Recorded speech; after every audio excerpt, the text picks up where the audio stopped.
আসসালামু আলাইকুম। News before চ্যানেলের পক্ষ থেকে সুস্বাগতম।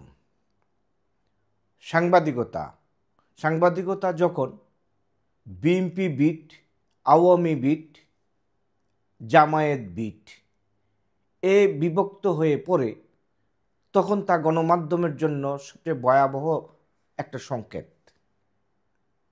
কারণ সত্যনিষ্ঠ ও নিরপেক্ষ সংবাদ পরিবেশন করার জায়গায় সাংবাদিকরা যদি দলীয় পরিচয়ের পতাকা হাতে নেন, তবে তারা আর জনগণের প্রতিনিধি থাকেন না, হয়ে পড়েন রাজনৈতিক দলের প্রচারক। দলীয় বিট সাংবাদিকতা গণমাধ্যমের পেশাগত নৈতিকতা ধ্বংস করে দেয়। একজন সাংবাদিক নির্দিষ্ট দলের কাছে দায়বদ্ধ হলে তার সংবাদ স্বাভাবিকভাবেই পক্ষপাতদুষ্ট হয়ে ওঠে, এবং এটাই স্বাভাবিক।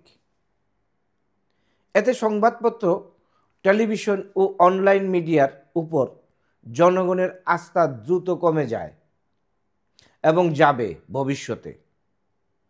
সংবাদ তখন সত্যের ভিত্তিতে নয়, বরং দলের নির্দেশনা অনুযায়ী সাজানো হয়, যা সাংবাদিকতার মৌলিক চরিত্রকে পুরোপুরি বিকৃত করে।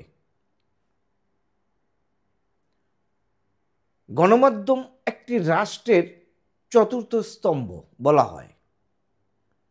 এটি কোনো রাজনৈতিক দলের শাখা সংগঠন নয়। অথচ দলীয় বিটের নামে সাংবাদিকদের অনেকে যে অবস্থান নেমে গেছে, তা সাংবাদিকতার জন্য লজ্জাজনক এবং গণতন্ত্রের জন্য বিপজ্জনক। কারণ দলীয় আনুগত্য সাংবাদিককে সত্যের শত্রুতে পরিণত করে। গণতন্ত্র ও গণমাধ্যম বাঁচাতে হলে সাংবাদিকদের দলীয় বিভক্তি থেকে বেরিয়ে আসতে হবে, স্বাধীন ও নৈতিক অবস্থানে ফিরে পেতে হবে। অন্যথায় সংবাদপত্র পেশা তার সব বিশ্বাসযোগ্যতা হারাবে অদূর ভবিষ্যতে। আজ এই পর্যন্তই। চ্যানেলটি সাবস্ক্রাইব করে পাশে থাকুন। ধন্যবাদ সবাইকে।